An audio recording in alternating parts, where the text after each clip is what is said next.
యదా యదా హి ధర్మస్య గ్లానిర్భవతి భారత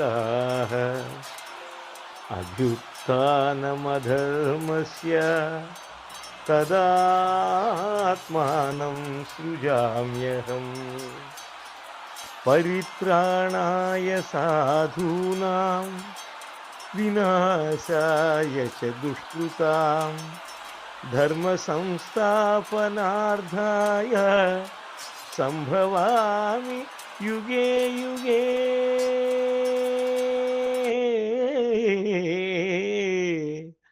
సంభవామి యుగే యుగే. తులారాశి మార్చి మాసం 2025 సంవత్సరంలో మాస ఫలితం ఎలా ఉంటుందో తెలియజేస్తున్నాను, జాగ్రత్తగా వినండి. ఈ తులారాశికి వచ్చేటప్పటికి మార్చి మాసంలో గ్రహ పరిస్థితులు ఎలా ఉన్నాయి అని అంటే, వ్యయంలో కనుక తీసుకున్నట్టయితే కేతు ఉన్నాడు, పర్వాలేదు, మోక్షకారకుడు కాబట్టి ఖచ్చితంగా కేతు ఉండటం అనేటువంటిది ఒక రకంగా మంచిదే. వ్యయంలో ఉన్నటువంటి కేతు శుభకరంగానే ఉంటాడు.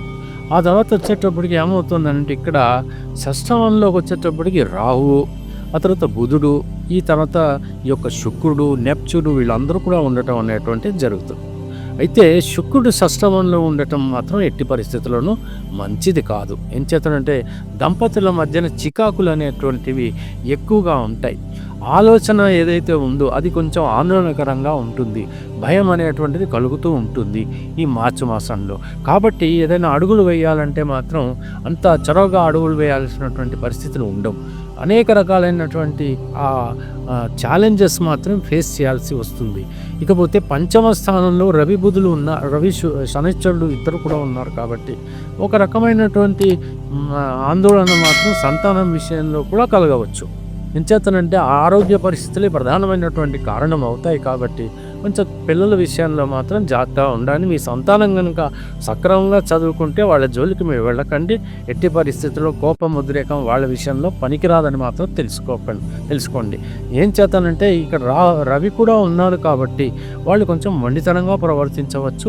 ఒక్కొక్కసారి ఏదైనా ఆరోగ్య సమస్య ఉందని వాళ్ళు ఆందోళన పడవచ్చు, బాధపడవచ్చు, ఏడవచ్చు. అంచేత మీరు మాత్రం తొందరపడి ఏదో రకంగా ఏంటి ఇలా జరుగుతుంది అని చెప్పి మాత్రం ఎట్టి పరిస్థితిలో అనుకోకండి. మెల్లిగా అదే కుదుట పడిపోతుంది. ఇకపోతే గురువు మాత్రం అష్టమంలో ఉన్నాడు కాబట్టి ఇది కష్టంగానే ఉంటుంది, ఎట్టి పరిస్థితుల్లో బాధాకరంగానే ఉండేటువంటి పరిస్థితులు ఏర్పడతాయి. ఆ తర్వాత భాగ్యస్థానంలో కుజుడు ఉన్నాడు.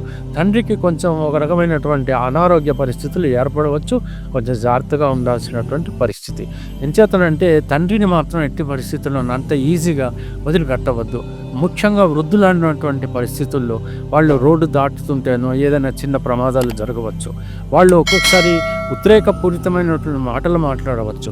అంత మాత్రం చేత మీరు అశాంతిమయం కాకుండా ఉండాల్సినటువంటి పరిస్థితి. మీరు ఎంతవరకు మీ తల్లిదండ్రులని, వృద్ధుల్ని జాగ్రత్తగా చూసుకుంటారో తప్పకుండా ఏ సమస్య ఉండదు అని మాత్రం మీరు అర్థం చేసుకోవాలి. మిగతా విషయాలకు వస్తే మాత్రం పర్వాలేదు, బాగానే ఉంటుంది. ఇకపోతే మరి ఇక్కడ మనం అర్థం చేసుకోవాల్సిందంటే, గురువు ఎవరైతే ఉన్నారో ఇతను 12వ స్థానాన్ని, 2వ స్థానాన్ని, 4వ స్థానాన్ని చూస్తున్నాడు కాబట్టి అవసరమైన రీతిలో మీకు ధనం అనేటువంటి దొరుకుతుంది. ఇంటి వాతావరణం కూడా గురువు దృష్టి వల్ల ప్రశాంతంగానే ఉంటుంది అని మనం అర్థం చేసుకోవచ్చు. ఇకపోతే మరో విషయం, వ్యయభావాన్ని కూడా చూస్తున్నావు కాబట్టి ఎక్కువగా మీకు ఏదైనా భక్తిభావమే గురువు కలిగిస్తాడు కాబట్టి మీరు సాధ్యమైనంత వరకు ప్రతిరోజు కూడా శ్రీ మహాలక్ష్మిని పూజించండి. వీలైతే మాత్రం ఈ నెల అంతా కూడా ప్రతి శుక్రవారం ఏదైనా గోశాలకు వెళ్ళి ఆవుకి మీరు గడ్డి తినిపించినట్టయితే ప్రశాంతంగా గడిచిపోయేటువంటి పరిస్థితులు, అన్ని రకాలైనటువంటి అవరోధాలు లేకుండా మీరు అలా సాగిపోయేటువంటి పరిస్థితి ఏర్పడతాయి. తెలిసింది కదా. సెలవు, మరి ఉంటాను. నమస్కారం. జ్యోతిష్య మహర్షి డాక్టర్ ఆర్ఎంపి శెట్టి గారు ప్రపంచ ప్రఖ్యాతి పొందిన వేద విజ్ఞాన జ్యోతిష్య రత్నశాస్త్రవేత్త. 40 సంవత్సరాల అనుభవంతో వీరు చెప్పిన సంఘటనలు రుజువై విస్తుపోయేలా చేశాయి. Indian institute of oriental heritage Calcutta, America astrologers federation USA వీరిని గౌరవ డాక్టరేట్ తో సత్కరించాయి. దేశ విదేశాలలో పలు రంగాలలోని ప్రముఖులు వీరి సలహాలు పొంది ఉన్నారు. వివరాలకు 9014378474, 9618600074.